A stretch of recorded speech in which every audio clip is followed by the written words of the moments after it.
अस्सलाम वालेकुम dear viewers, welcome once again. आज हम C++ का जो लेक्चर पढ़ने वाले हैं, हम आज जो डिस्कशन करेंगे अपनी वो फंक्शन पर ही करेंगे। जैसे कि हम प्रीवियस लेक्चर में पढ़कर आए हैं कि फ़ंक्शन क्या होते हैं, पैरामीटर्स क्या होते हैं, उनको हमने डिटेल में नहीं पढ़ा था। तो आज हम जिस टॉपिक को डिस्कस करने वाले हैं, न्यू कॉन्सेप्ट लेने वाले हैं, वो हम पढ़ेंगे डिफ़ॉल्ट पैरामीटर्स कि हम किस तरह अपने पैरामीटर को बाय डिफ़ॉल्ट यूज़ कर सकते हैं। पहले हमने सीखा था कि फंक्शन को कॉल कैसे करते हैं। मजीद वीडियोस देखने के लिए हमारे चैनल SST लैब को सब्सक्राइब करें और बेल आइकन को दबाना मत भूलें ताकि आपको हमारी वीडियोस वक्त पर मिलती रहें। फर्दर हम इस पे प्रोग्राम लिखेंगे जिससे आपको बेहतर समझ आएगी। बेसिकली पैरामीटर्स होते क्या हैं, ये तो हमने अपने प्रीवियस लेक्चर में पढ़ा था कि जब हम फंक्शन को कॉल करते हैं तो हम उनको पैरामीटर्स खुद देते हैं। मतलब कि हमने कोई वैल्यू असाइन करनी है तो वो हम खुद दे देते थे, लेकिन हम यहाँ पे डिफ़ॉल्ट पैरामीटर यूज़ कर रहे हैं वर्ड, तो हम बाय डिफ़ॉल्ट पहले से ही पैरामीटर अपने डिक्लेयर कर देंगे उसको और फिर हमें अगेन नहीं देने पड़ेंगे। अब हम अपना प्रोग्राम स्टार्ट करते हैं। इंक्लूड हेडर फाइल लिखेंगे जो कि हम लिखते हैं ISO stream using namespace std main। हम अपनी ब्रैकेट लगाते हैं, बॉडी ऑफ फंक्शन भी कहा जाता है जिसको, लेकिन जैसे कि मैंने अपने प्रीवियस लेक्चर में बताया था कि जब हम फंक्शन को राइट करते हैं तो हम मेन से पहले माई फंक्शन, हमने कुछ भी करना है हम पहले लिखते हैं और मेन जो है वो बाद में राइट करते हैं। तो माई फंक्शन लिखा मैंने, इसमें ब्रैकेट ली जिसे बॉडी ऑफ फंक्शन भी कहा जाता है, ये फंक्शन की बॉडी होती है। इसमें मैंने डेटा टाइप को डिफ़ाइन किया, जैसे कि हमें पता है कि हम पहले डेटा टाइप जो है उसको डिफ़ाइन करते हैं। इसमें मैंने स्ट्रिंग डेटा टाइप ली है, नेम इज़ इक्वल टू रिदा। मैंने क्या किया है कि इसमें पैरामीटर बाय डिफ़ॉल्ट पहले से ही मेंशन कर दिया है पैरामीटर को। इसके बाद यहाँ पे अपना मैं कोई भी फंक्शन कर सकती हूँ या फिर इसको सी आउट करवा सकती हूँ कॉल करने के लिए, किसको, अपने डिफ़ॉल्ट पैरामीटर को। सी आउट नेम लिखा मैंने, नेम लिखकर एंड लाइन मतलब कि ब्रेक लाइन यूज़ कर दी है। अब मैं मेन में आऊँगी, यहाँ पे मैं फंक्शन को कॉल करूँगी। यहाँ पे मैं क्या करूँगी, माई फंक्शन जो कि मैंने ऊपर नाम लिखा था, ब्रैकेट, यहाँ पे आके मैं इसको ऐसे ही छोड़ दूँगी। क्यों? क्योंकि मैं पहले ही पैरामीटर बाय डिफ़ॉल्ट दे चुकी हूँ। सेकेंडली मैं माई फंक्शन लिखूँगी, यहाँ पर मैं एग्जाम्पल देने के लिए कोई भी नाम अगेन लिख लूँगी, जैसे कि मैंने लिखा आयशा। ठीक है, अपना जो बाय डिफ़ॉल्ट पैरामीटर दिया है वो मैंने रिदा के नाम से दिया है, एक और मैंने खुद ही से आयशा दे दी है। इसको हम सेव करेंगे कंपाइल करके, देन रन करेंगे। यहाँ पे मैंने जिस नाम से इसको सेव किया है लिखा है सी फंक्शन, इसको मैंने सेव किया। सेव करके अब मैंने इसको रन किया। रन करने के बाद देखें हमारे पास आउटपुट आएगी जो कि हमने डिफ़ॉल्ट पैरामीटर यूज़ किए हैं अपने।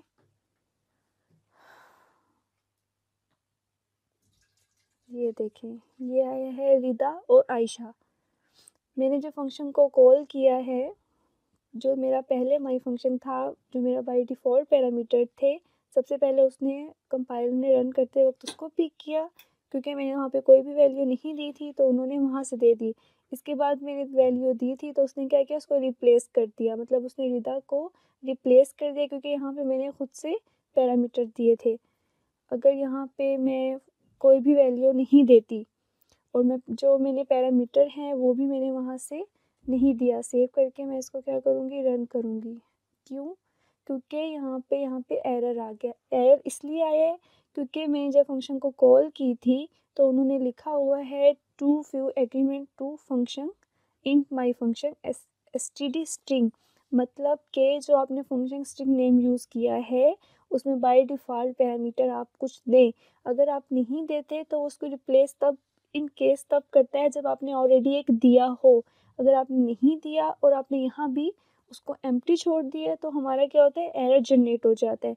इसलिए या तो हमें बाय डिफ़ॉल्ट पैरामीटर्स देने होते हैं या फिर उसको जो हम नीचे जब फंक्शन को कॉल करते हैं तो हम खुद दे देते हैं। अब जैसे कि मैंने string name is equal to लिखा, प्लीज़ गिव अ वैल्यू के जो यूज़र है उसको कॉल करते वक्त एक वैल्यू देगा। मैं इसको अगेन रन करती हूँ। ये देखें, प्लीज़ गिव अ वैल्यू, और जो मैं नीचे माई फंक्शन है उसमें मैंने क्या किया, आयशा को कॉल किया था, वो मैंने खुद दिया था और डिफ़ॉल्ट पैरामीटर में मैंने लिख दिया।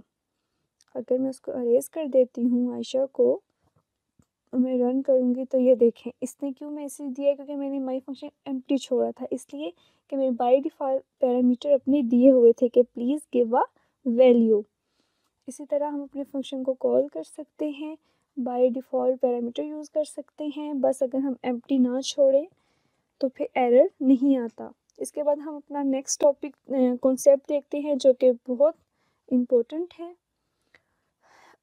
जैसे कि डिफ़ॉल्ट पैरामीटर होते हैं, इस तरह मल्टीपल पैरामीटर्स भी होते हैं कि हम एक से ज़्यादा पैरामीटर्स भी यूज़ कर सकते हैं। जैसे कि मैंने गिव अ वैल्यू दी है, इसके अलावा आप और भी बहुत से पैरामीटर को यूज़ कर सकते हैं। फॉर एग्ज़ाम्पल, मैं स्ट्रिंग नेम लिखा, मैं इसको अरेज कर देती हूँ और मैंने इसको बाय डिफ़ॉल्ट वैल्यू मैंने कोई भी नहीं दी। आगे मैंने लिखा इंटीजर एज, क्योंकि डाटा टाइप क्या लिया मैंने, इंटीजर में लिए int age is equal to 0। मैंने बाय डिफ़ॉल्ट क्या रखा है, इसको 0 कर दिया। इसके बाद मैंने क्या किया है, सी आउट, ठीक है।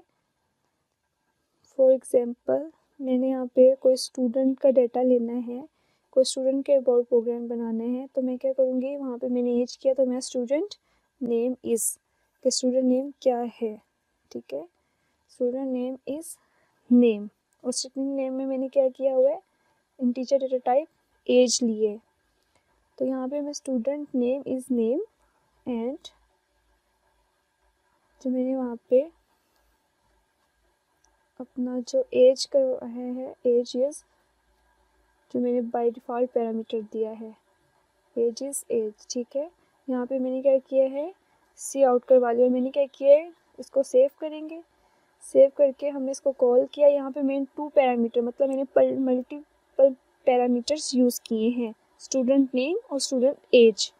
ये देखिए इन्होंने क्या आया है हमारे पास, इसकी जो आउटपुट है student name is and age is 0 0। क्यों, क्योंकि ये मैंने बाय डिफ़ॉल्ट दी थी, बाय डिफ़ॉल्ट पैरामीटर को मैंने 0 यूज़ किया था। इसी तरह मैंने आपको बताया कि हम सिंपल जो डिफ़ॉल्ट पैरामीटर भी यूज़ कर सकते हैं और एक से ज़्यादा पैरामीटर भी यूज़ कर सकते हैं अपनी सी आउट करवाते वक्त। जैसे कि मैं अगर कॉल करती हूँ अपने मेन फंक्शन में जाके, मैंने माई फंक्शन रिदा 22, मतलब कि स्टूडेंट नेम इज़ रिदा और उसकी जो एज है वो मैंने 22 करवाई है। तो जब मैं इसे रन करूँगी तो ये देखें, student name is Rida and age is 22। ये क्या किया है कि पैरामीटर तो बाय डिफ़ॉल्ट यूज़ किए हैं, लेकिन हमने एक से ज़्यादा पैरामीटर सी आउट में करवा लिए हैं। इससे क्या होता है कि हम कोई भी प्रोग्रामिंग करते हैं C++ में, अगर हमें एक से ज़्यादा जगह पे यूज़ करना होता है तो हम इजीली क्या करते हैं, फंक्शन को कॉल कर लेते हैं। हमें दोबारा से क्या होता है कि प्रोग्राम अपना पूरा राइट नहीं करना पड़ता है, because take too much time. जब हम प्रोग्रामिंग कर रहे होते हैं तो हमें बहुत सी जगह पे फंक्शन को कॉल करना होता है। अब मैंने सेकेंड यूज़ किया है माई फंक्शन में आयशा 25। अब देखें, student name is Rida and age is 22, student name is Ayesha and age is 25। अब मैं इसको दोबारा से भी कॉल कर सकती हूँ थर्ड टाइम माई फंक्शन। क्यों, क्योंकि मैंने यहाँ पे मल्टीपल का वर्ड यूज़ किया है तो हम एक से ज़्यादा बार इसको कॉल कर सकते हैं। तो देखें, my name is and age is 0। उसने यहाँ पे क्यों नहीं कुछ दिया, क्योंकि उसने तो इसलिए student name is and age is 0। Student name कुछ भी नहीं दिया हुआ मैंने डिफ़ॉल्ट पैरामीटर में, इसलिए स्पेस एम्प्टी आया है और एज मैंने 0 बाय डिफ़ॉल्ट दिया हुआ था। इसी तरह ये हमारे डिफ़ॉल्ट पैरामीटर्स हैं। इसी तरह हम फंक्शन को कॉल करके अपना फर्दर जो है प्रोग्राम राइट कर लेते हैं। इस तरह हमें फंक्शन को कॉल करने से ये ज़्यादा यूज़फुल बन जाता है और हमें इजी हो जाता है कि फंक्शन को यूज़ कैसे किया जा सकता है डिफरेंट कॉन्सेप्ट में या डिफरेंट आइडियाज़ में। अब जो नेक्स्ट हम पढ़ने लगे हैं वो बहुत इम्पोर्टेंट कॉन्सेप्ट है फंक्शन के लिहाज से, रिटर्न वैल्यू। कि हम एक फंक्शन लिखते हैं, हम उसको कॉल करते हैं, डिफ़ॉल्ट पैरामीटर भी देते हैं, तो रिटर्न वैल्यू कि हम उसको रिटर्न वैल्यू कैसे ले सकते हैं। जैसे कि क्वेश्चन होता है, हम मैथ्स जो है मोस्टली हम मैथ के क्वेश्चंस कर रहे होते हैं या मैथ का कोई प्रोग्राम लिखते हैं, तो हमें रिटर्न वैल्यू चाहिए होती है कि हम कोई भी अपना प्रोग्राम लिख रहे हैं उसमें रिटर्न वैल्यू कैसे ले सकते हैं। कि जैसे हम ए और बी की वैल्यू देते हैं, हम उसको सम करवाते हैं, मल्टीप्लाई करवाते हैं, तो हम उसकी वैल्यू जो है वो रिटर्न कैसे ले सकें और हमें प्रोग्राम जो है वो बार बार राइट भी ना करना पड़े। और जब भी जो भी हम कैलकुलेशन कर रहे हैं, प्लस करते हुए, डिवाइड करते वक्त, उसकी कैलकुलेशन का जो भी आंसर आ रहा है उसे हम रिटर्न कर सकें। इस तरह मैं यहाँ पे एक फंक्शन बनाती हूँ जिससे आपको इजी समझ आएगा। अब मैंने यूजिंग नेम किया std। अब मैंने यहाँ पे फंक्शन जो यूज़ कर रही हूँ मैं सम का कर रही हूँ कि जो सम में हम कैसे करेंगे। सम में मैंने दो वैल्यू ली हैं, इंटीजर डेटा टाइप ली है, इंटीजर a, इंटीजर b। अब मैंने क्या करना है, इंट मतलब इंटीजर सम, ये भी कह सकते हैं कि integer answer is equal to a plus b। और अब मैंने रिटर्न वैल्यू लेनी है, तो मैं क्या करूँगी, रिटर्न आंसर कि जो a और प्लस होगा वो आंसर में आएगा, आंसर में आके उसको क्या करेगा, रिटर्न वैल्यू कर देगा। जो भी इंटीजर a और इंटीजर b को वैल्यू असाइन होंगी वो उनको प्लस करेगा, उनको सम करेगा। आप यहाँ पे सम भी कह सकते थे लेकिन सम करके आंसर ही आएगा, तो मैंने वेरिएबल यहाँ पे आंसर यूज़ किया है, उसको मैंने रिटर्न किया है। इट्स मीन दैट जब मैं फंक्शन को कॉल करूँगी तो वो वैल्यू जो भी आंसर में आएगी वो रिटर्न होगी।